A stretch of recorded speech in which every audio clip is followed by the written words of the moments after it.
Bonjour à tous et bienvenue sur ma chaîne Caro Magic Books.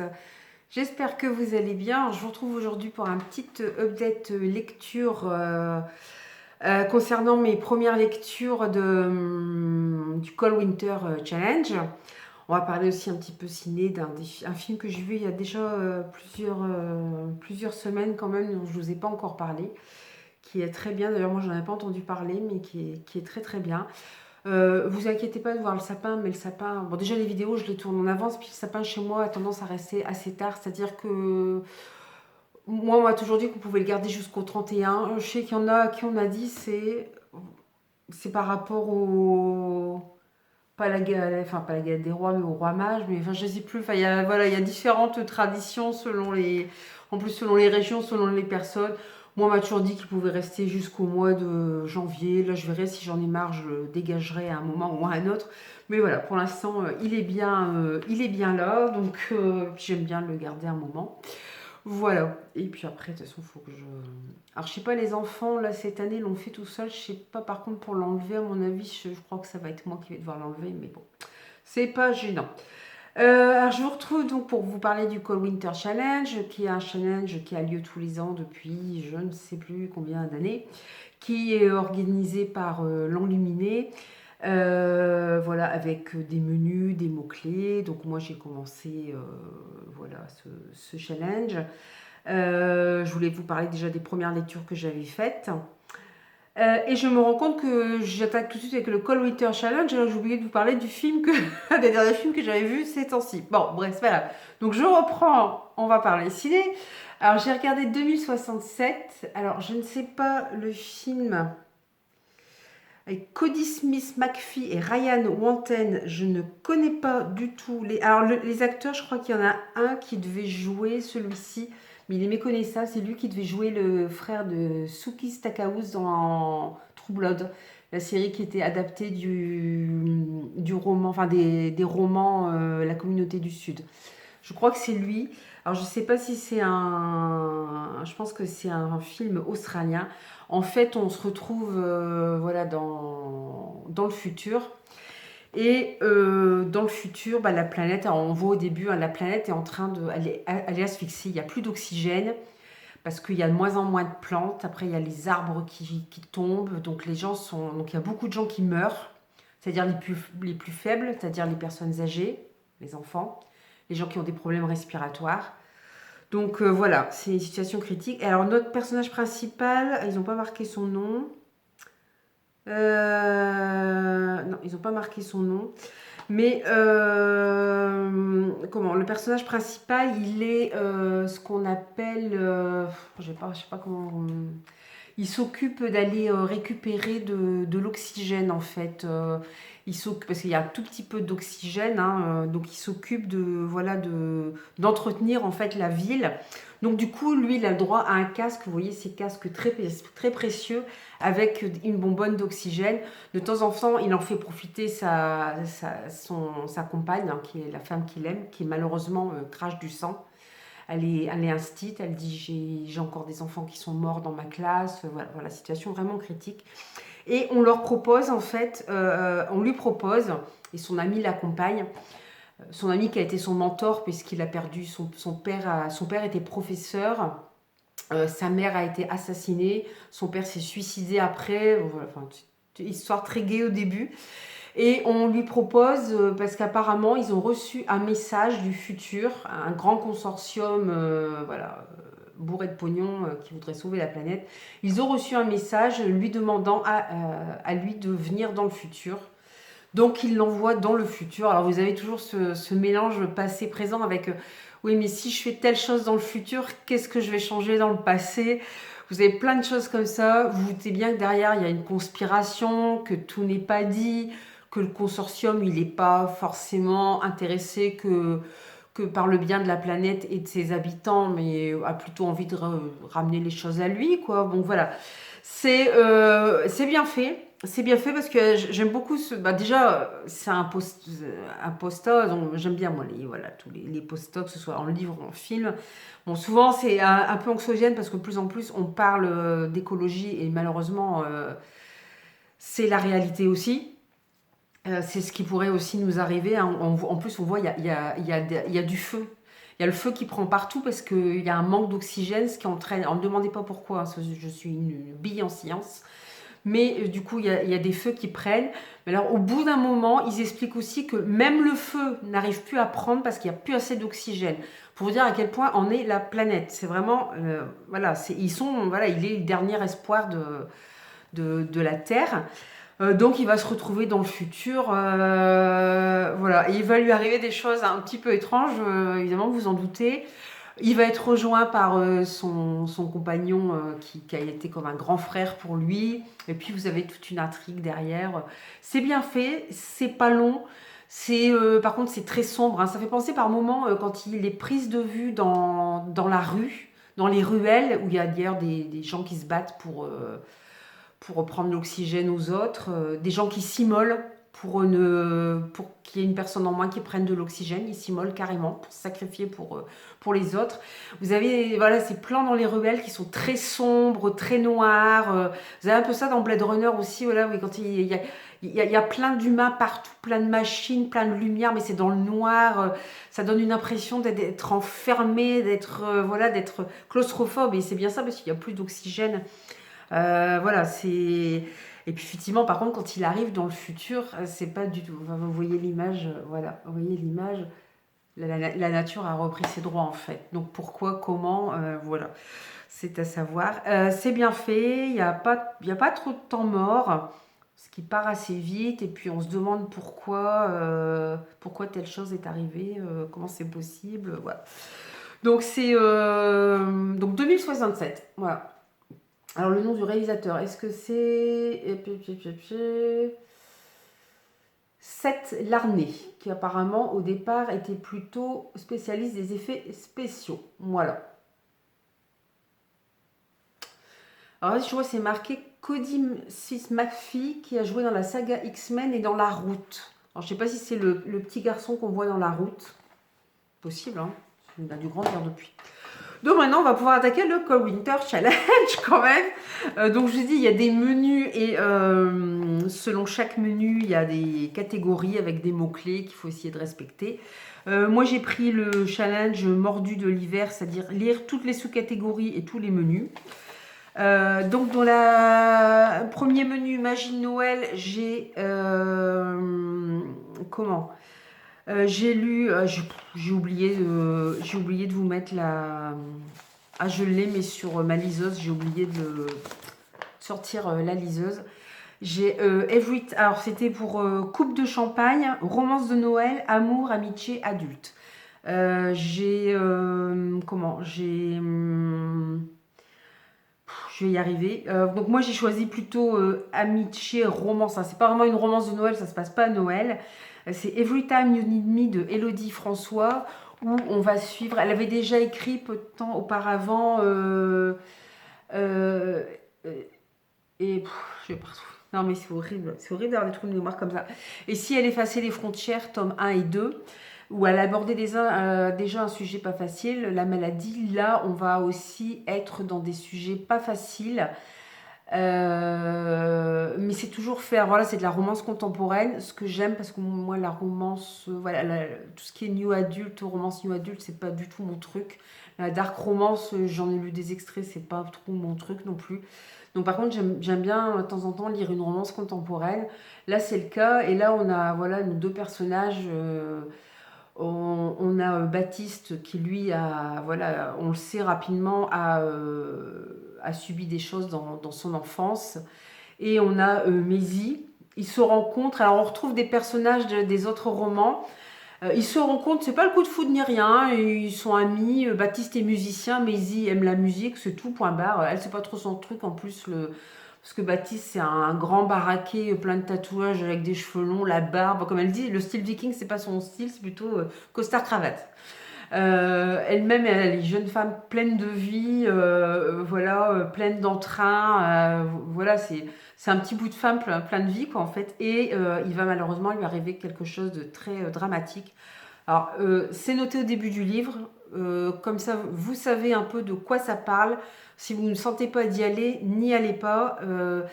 Alors sachez par contre que l'auteur fait ça avec énormément de délicatesse, qu'elle dit ce qui se passe, mais qu'elle ne rentre pas dans des détails sordides, ni appuie sur la scène pour en rajouter.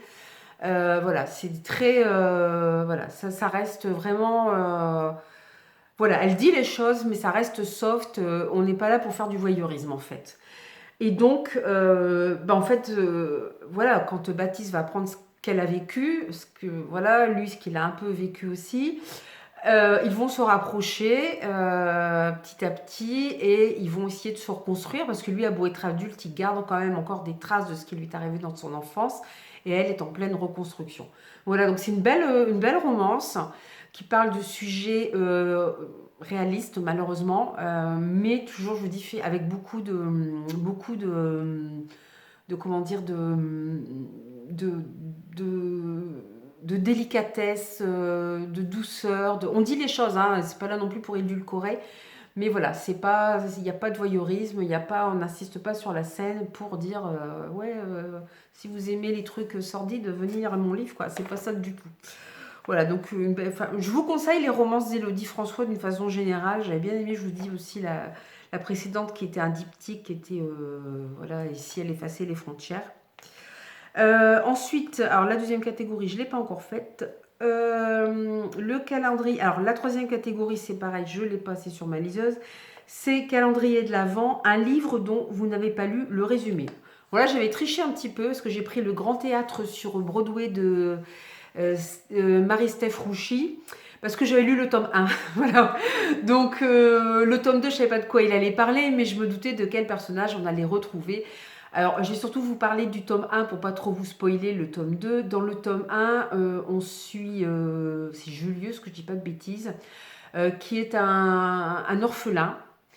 Sauf qu'il est trop grand pour... il est trop grand dans tous les sens du terme. Hein. C'est un type assez grand, mais bon, c'est un jeune homme. Hein. Donc il peut plus rester à l'orphelinat. Il s'en va à New York. Et par hasard, il rentre dans un théâtre à Broadway pour voir un spectacle et il va se retrouver. Et en fait, ce théâtre, c'est une ville dans la ville. C'est un roman qui est très fantasmagorique, très onirique.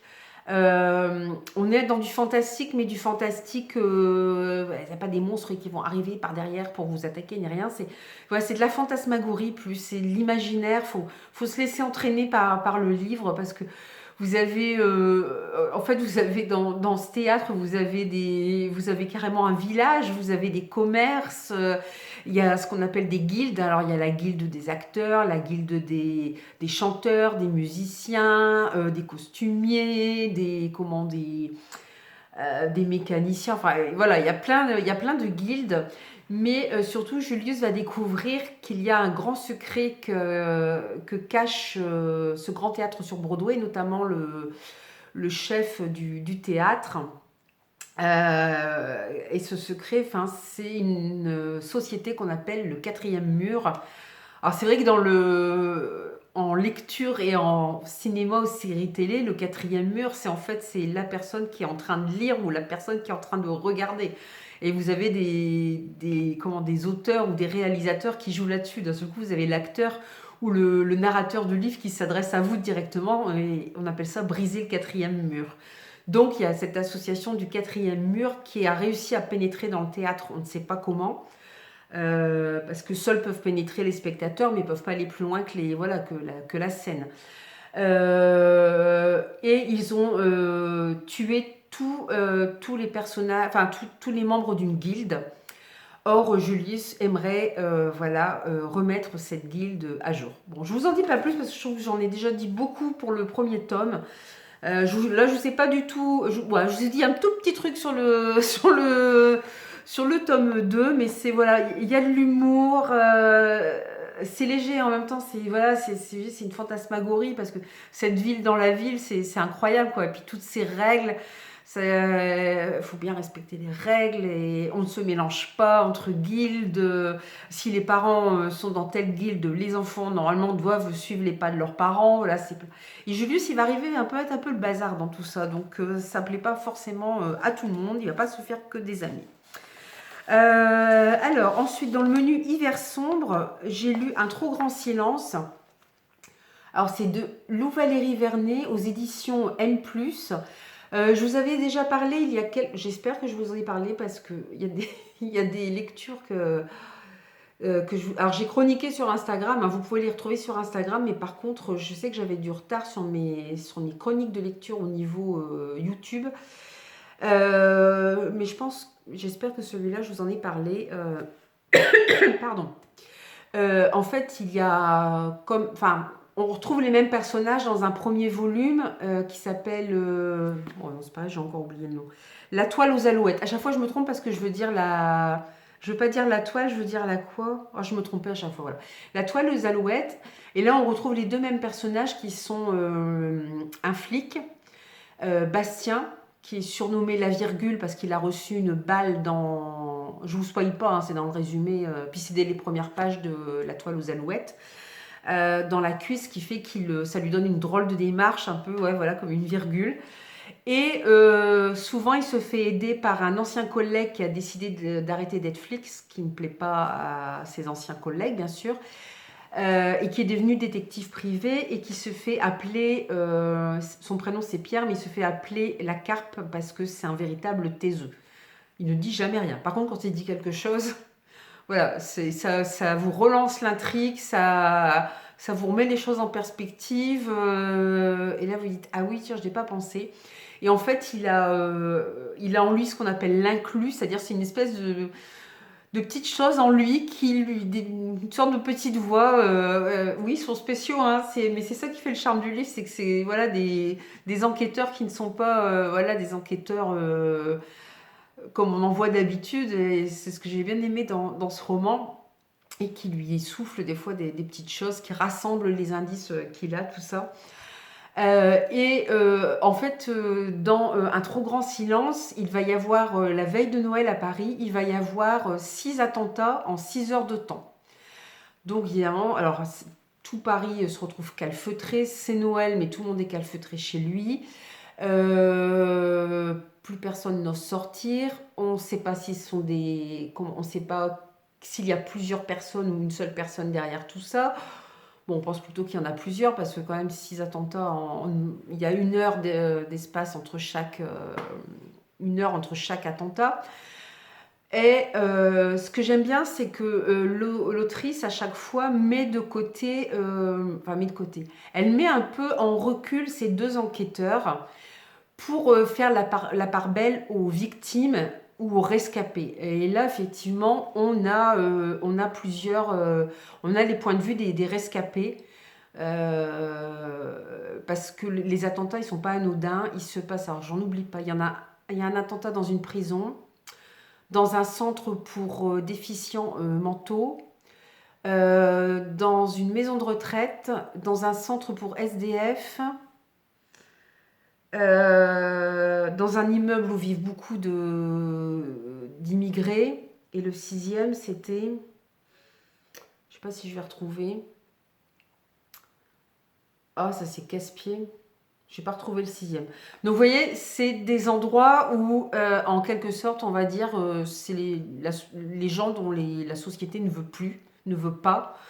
Donc c'est pas anodin non plus. Alors qui est derrière tout ça? Alors le dénouement, moi je m'attendais pas du tout à ça.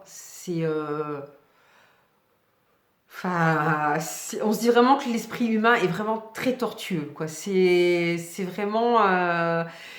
Et en fait, on va suivre plusieurs personnages, dont un personnage que j'ai beaucoup aimé, et je vais pas vous redire une bêtise parce que je me suis déjà trompée sur son prénom quand j'ai fait, voilà, César, qui est un jeune homme qui vient de la DAS en fait, hein, qui est seul, qui a un petit appart, qui a comme un don, il ressent les gens mauvais quelque part. Donc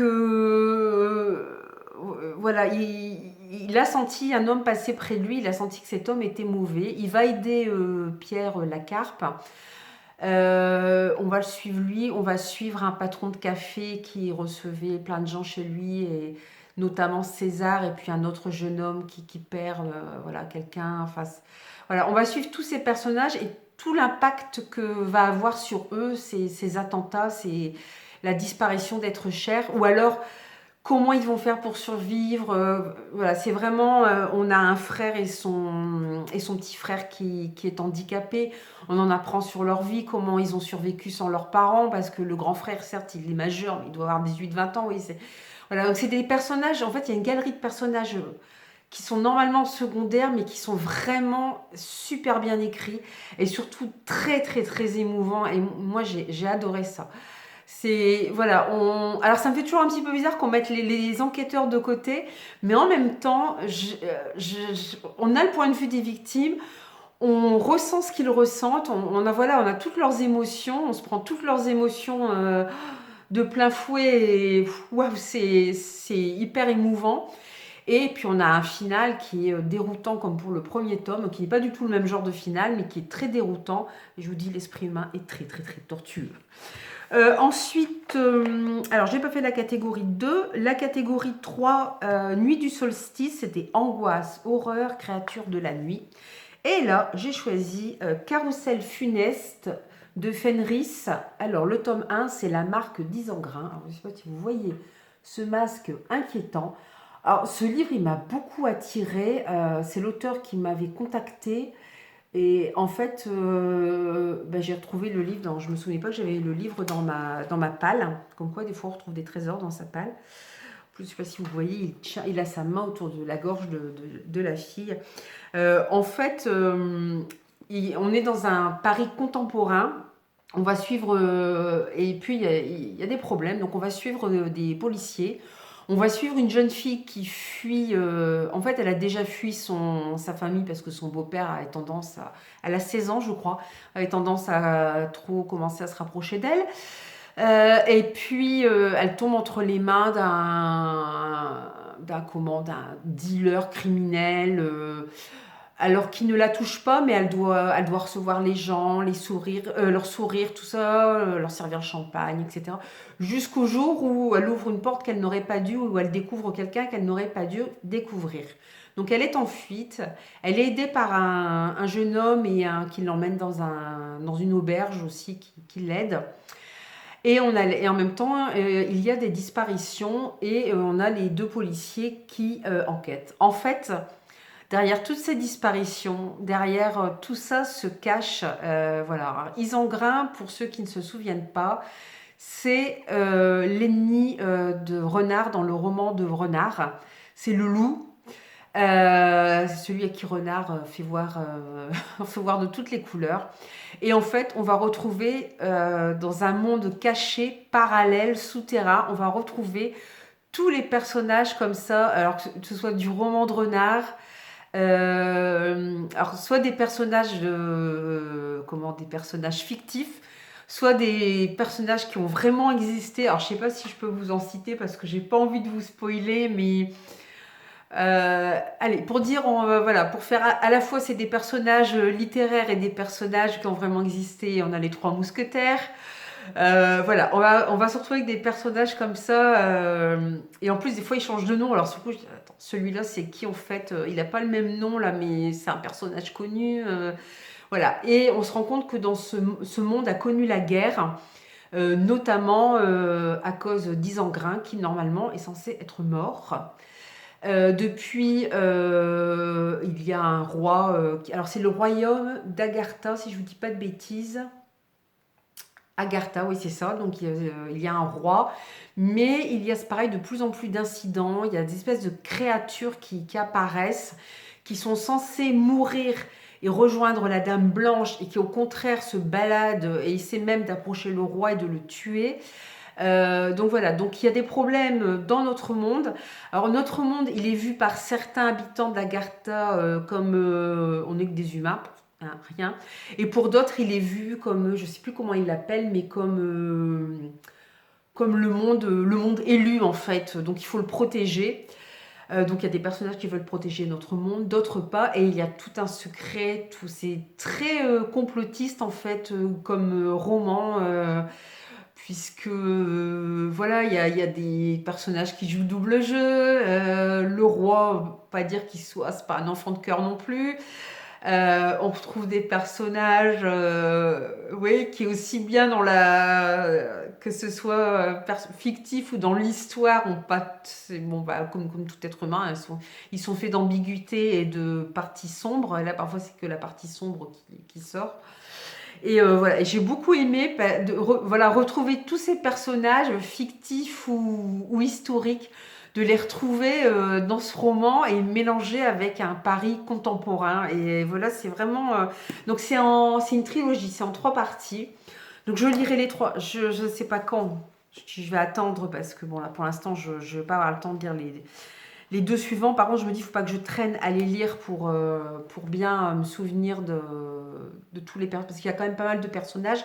Il y a des choses qui sont ébauchées, mais pas complètement, qui ne sont pas dites et pas résolues, évidemment, puisqu'il y a 3 volumes. Donc, c'est un auto-édité. Franchement, je vous le conseille. Il est vraiment... voilà, si vous aimez voilà, un petit peu fantastique mélangé avec du contemporain, un petit peu beaucoup de fantastique, et retrouvez vos personnages préférés, je vous conseille Un carrousel funeste. Alors, ensuite, j'avais le menu Marcher dans la neige. Alors là, j'ai lu un des romans que je devais lire dans le cadre du prix du Juret Polar.2023. Alors, c'est L'eau rouge de Jurica Pavičić, je pense qu'on dit, puisque c'est croate. Alors, je ne sais pas trop quoi penser. J'ai trouvé quelques longueurs, mais la femme a vraiment scotché pour plusieurs raisons, notamment par l'explication de L'eau rouge. Pourquoi le titre s'appelle comme ça? C'est très psychologique d'ailleurs. En fait, une jeune fille, on va suivre l'histoire un petit peu de la Croatie, puisque ça commence, la Croatie n'existe pas en tant qu'État indépendant, puisqu'on est en 1989, donc nous sommes encore en Yougoslavie. Donc une jeune fille de 17 ans, je crois que c'est 17 ans, disparaît en 1989 lors d'une fête. Et on va suivre sur plusieurs années, jusque 2000 combien 2017, on va suivre les recherches des différentes personnes de sa famille qui vont la chercher, leurs sentiments vis-à-vis de ce qui s'est passé, leurs espoirs, leurs désillusions, leur envie pour certains de continuer à chercher à tout prix et d'autres de laisser tomber. Et aussi, on va suivre le point de vue de tous les personnages qui ont approché cette jeune fille, que ce soit les policiers qui étaient chargés de l'enquête ou alors les jeunes hommes qui étaient amoureux d'elle, tout ça. Et on va voir leur point de vue et comment va évoluer leur vie. Donc, on est en 89. Le communisme va bientôt tomber, enfin le mur de Berlin va bientôt tomber. Quelques années plus tard, ce sera la guerre en ce qu'on appelle maintenant ex-Yougoslavie. J'ai été un petit peu déçue qu'on n'ait pas plus parlé que ça du conflit yougoslave. Parce que c'est quelque chose qui veut dire que moi je ne vais pas dire vécu, j'y étais pas, mais je veux dire que j'ai vécu par l'intermédiaire de la télé. J'étais assez âgée pour savoir ce que c'était la guerre. De toute façon, si j'avais pas été assez âgée, mes parents ne m'auraient pas laissé regarder. Pour savoir ce que c'était la guerre, pour savoir ce que c'était les massacres, pour savoir ce que c'était un génocide, pour savoir ce que c'était un charnier. Ça a quand même été tout ça aussi, la guerre en Yougoslavie, ça a quand même été tout ça. Ça a été le résultat aussi de pays qu'on a mis ensemble sans qu'ils aient forcément d'affinité, parce qu'ils avaient des différences de culture, de religion, d'histoire, parce qu'il faut savoir que certains ont tenu avec les nazis pendant la Seconde Guerre mondiale, d'autres pas. Donc il y a eu des dénonciations, il y a eu des déportations. Donc, et tout ça, je veux dire, même si ça se passe 50 ans après, c'est resté dans toutes les mémoires et il y a une envie de vengeance aussi. Ce qui a déclenché aussi, cette guerre. J'aurais bien voulu qu'on s'y attarde un petit peu plus, mais bon. Voilà, donc ça, on va suivre en fait les différentes voies des personnages. On va les retrouver après la guerre, on va les retrouver, parce que maintenant la Croatie, c'est vrai que c'est devenu une destination de vacances. La côte d'Almaty, tout ça, il fait beau en Croatie. Moi j'y suis allée, je pensais pas qu'il ferait aussi beau, mais en fait c'est assez au sud comme pays. Il fait très beau, le peu que j'ai vu, parce qu'on n'y est pas resté très longtemps, mais c'est un très beau. On a vu la capitale, Dubrovnik, qui est magnifique. Il y a une vieille ville qui est magnifique, c'est en bord de... Il y a d'ailleurs une partie de Game of Thrones qui a été tournée là-bas. C'est juste magnifique. Mais du coup, on voit aussi la critique du tourisme qui abîme un peu le paysage. Et puis ces immeubles, ces appartements qui grimpent un peu partout. Et en même temps, on se demande toujours ce qui est advenu de Silva. Qu'est-ce qu'elle est devenue? Est-ce qu'elle est, parce que elle avait son passeport avec elle, est-ce qu'elle s'est enfuie? Est-ce qu'elle a, elle s'est pas enfuie? Qu'est-ce qui s'est passé? Elle dealait. Alors, est-ce que, bon, voilà, il y a plein. Bon, ça c'est au début du livre, donc je vous spoil pas en disant ça, mais voilà, on se demande, puis on suit les espoirs de sa famille, tout ça. Enfin, et puis on a la révélation finale. Voilà, et puis il y a cette explosion avec l'eau rouge qui m'a, moi, vraiment. Je crois que c'est ça qui va me rester marqué. C'est la personne qui découvre la vérité, qui fait un amalgame entre l'eau rouge, qui fait avec Moïse qui ouvre la mer en deux. Bon, bah, je peux pas trop vous dire pourquoi il y a voilà, pourquoi il y a cette comparaison.